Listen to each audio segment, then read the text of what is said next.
Welcome to the book summary of All Creatures Great and Small, the warm and joyful memoirs of the world's most beloved animal doctor by James Herriot. This summary is written and narrated by JANKY. Introduction. All Creatures Great and Small is a heartwarming story about a young vet named James Herriot. It's set in the English countryside back in the 30s and 40s.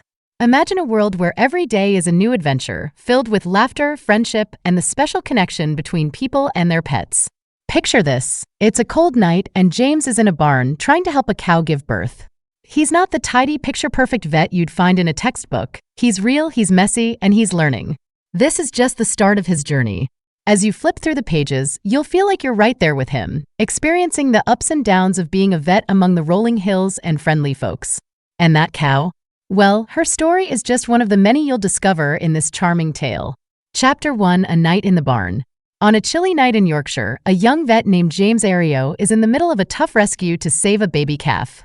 With his arm deep inside the cow, James, half naked and cold, is all about getting that calf out, no matter what. The barn's air is thick with worry. The farmer and his boy can't take their eyes off James, hoping he'll pull off a miracle. And then there's Uncle, throwing in his 2 cents and talking up another vet, Mr. Broomfield. James isn't giving up. He tries everything, from pushing back a leg to hooking the calf's eye socket, but it's a real nail-biter. He's even wondering if the little guy will make it through this tricky birth. But then, James gets a rope around the calf's jaw and things start looking up. He and the farmer work together, trying to wiggle the calf out just right. When the calf finally pops out, it's not moving, just lying there on the cold ground. James jumps into action, clearing its mouth and pumping its chest, trying to get it to breathe. And then, like magic, the calf starts to breathe and move. The mama cow, who is too tired to care, perks up and starts loving on her baby, licking and cuddling it. Watching the calf get stronger and sit up, James knows this is the best part, the kind of miracle that never gets old for him. Chapter 2: Arriving in the Yorkshire Dales. Before the calf rescue, James Herriot was on a bumpy bus ride to Yorkshire under the summer sun. Dressed in his Sunday best, he was off to Derby for an interview that could change everything. Jobs for new vets were hard to come by back then, but Yorkshire wasn't the boring place he expected.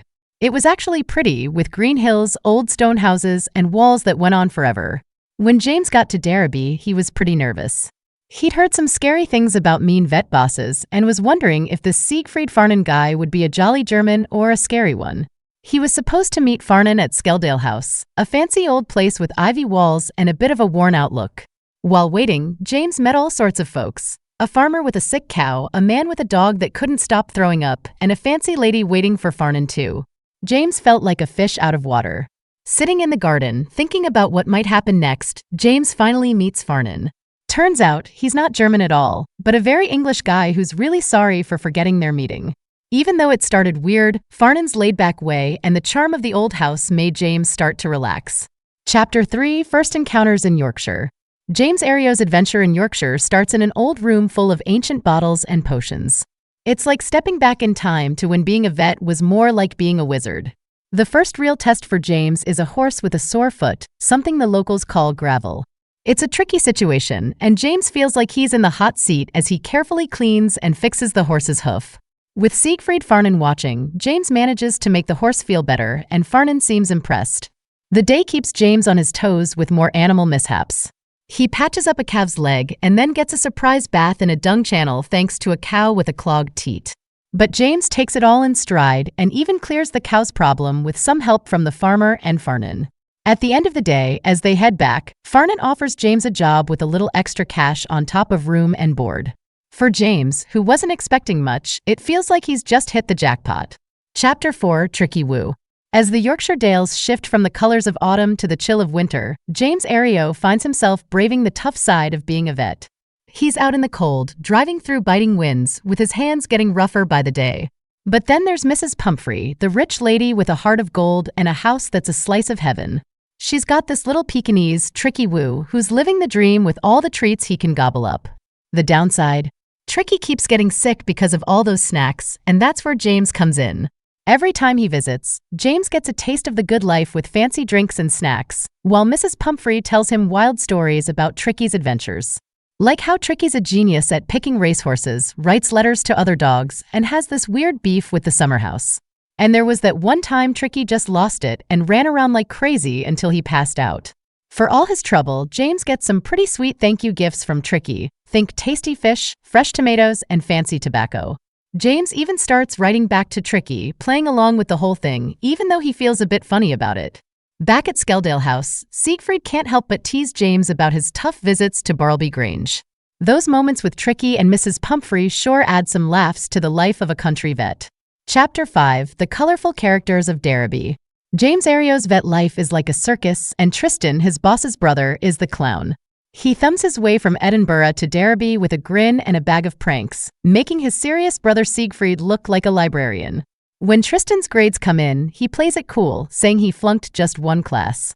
But Siegfried blows a fuse and fires him on the spot. Tristan just winks at James, saying it's all part of the show. He's been fired more times than he can count, and oh, he actually flunked both classes. No sweat, he'll nail them next time.